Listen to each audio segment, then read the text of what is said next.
Hey guys, it's Kyla at the MJC, and today we're going to be working on the petition without minor children, which is one of the forms you need when you are starting the divorce process and you and your spouse are not planning to go forward together and you don't have minor children. So if you are going forward together, make sure you go to the joint petition video.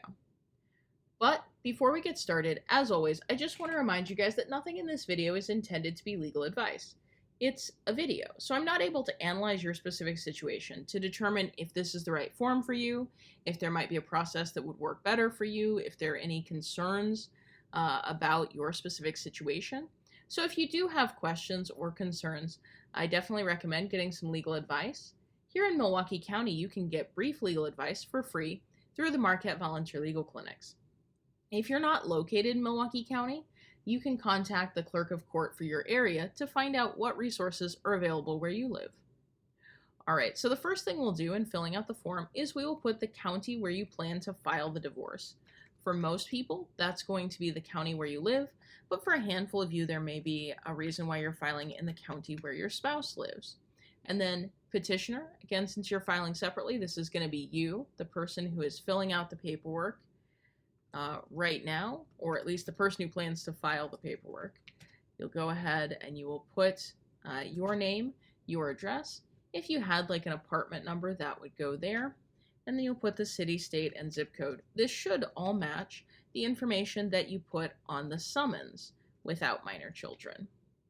And then same thing, you're going to put your spouse's name here, so that is the person that you are divorcing, and you will put their address. If you don't have their address, then you should put the last known address. So the last place where you could have sent them mail, even if it's been a long time and you don't think they live there anymore. You think there's a possibility they don't live there anymore.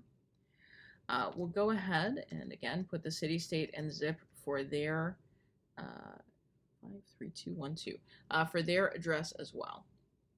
Over here, you will check either divorce or legal separation, and you won't put a case number because you haven't been assigned one yet.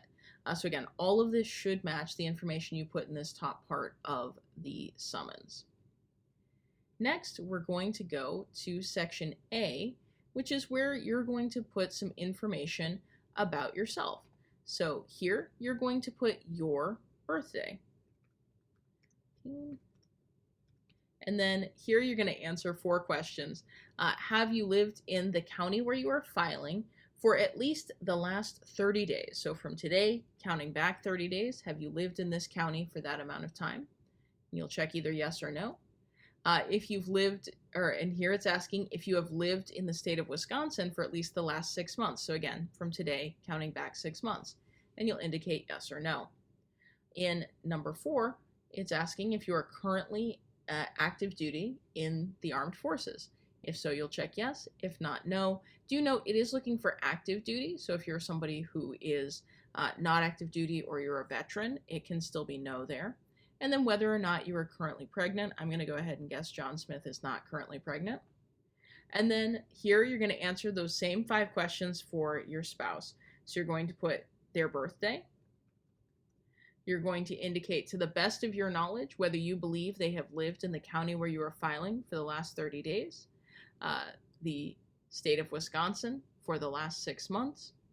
Again, whether to the best of your knowledge they are active duty military, and whether to the best of your knowledge that person is currently pregnant. All right, so then we'll go on to the second page here. On this second page, this is where you're going to indicate the information about your marriage. So you're going to put the date that you and the other person got married. If you don't have that information, you can get that from your marriage license, or if you have just someone who might remember invitations or anything like that. But you do want to have your that date or your best estimate of it. Waukegan, Illinois. So here you're going to put the city and state.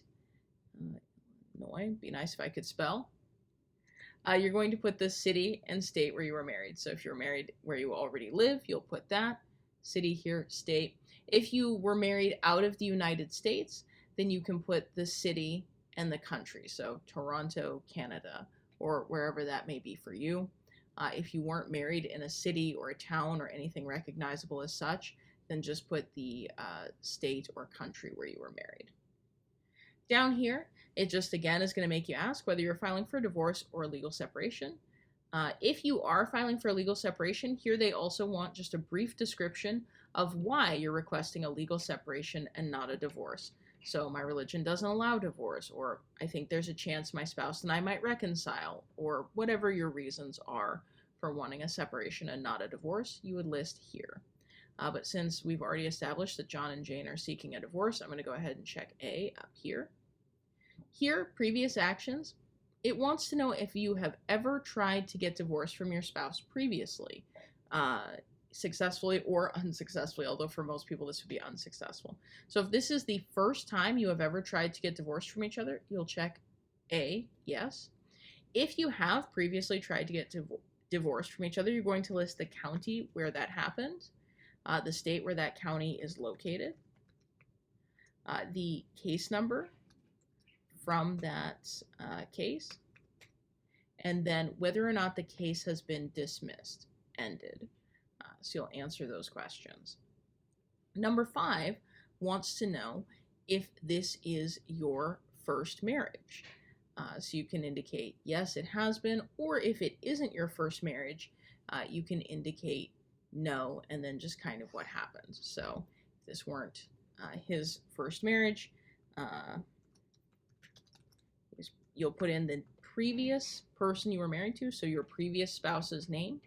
You'll indicate whether that marriage was terminated by divorce or by death. So if it was by divorce, you'll put the date that happened.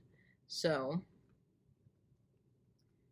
just that date. You can, if your divorce was here in Milwaukee or in Wisconsin generally, you can often find that information on CCAP online. Or you should be able to get it from the records center in the city, or I'm sorry, the county where you were divorced. And then here, the information there. Oops, state. The state is Wisconsin. You should not write state. Oops. So here, again, the name of the other person, whether it was divorce or if they passed away, the date that you got divorced or that they passed away, the name of the county where you got, it wants the name of the court. Here in Wisconsin, at least, the courts are all going to be the same. So formally, it's Milwaukee County Circuit Court. But if you're not certain, as long as you put the name of the county, that will usually be okay. And then the city and state where that occurred.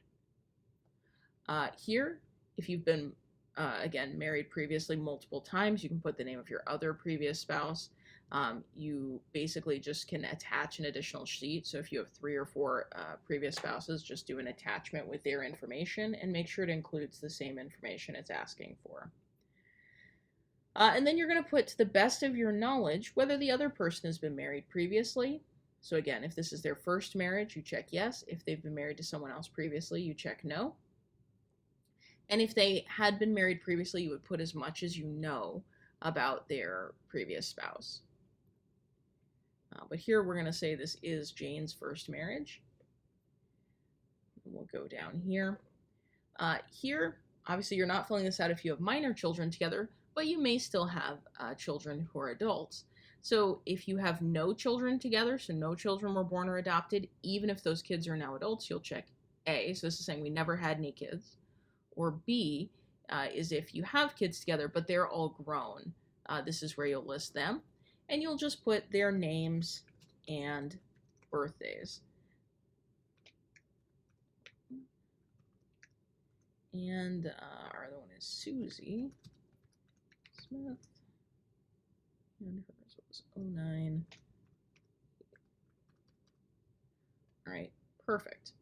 And then down here, the last couple of questions, this first one just wants to know if you and the other person have any written agreements, like a prenup or a postnup or a court order of some kind that has already talked about spousal support or property division. If yes, you'll check A. If not, go ahead and check no. And then last but not least, it wants to know if you anticipate that you are going to ask the court for an order granting maintenance or spousal support. You can either say yes or no. And so we'll say that John is anticipating asking for maintenance of some kind. And then, as with all of these, you'll go ahead and fill in this signature block. And again, this is just repeating the information you did above. Street, which is Milwaukee, Wisconsin. And many of you probably already know how to enter this information, but I'm going to go ahead and just put it in for completeness' sake.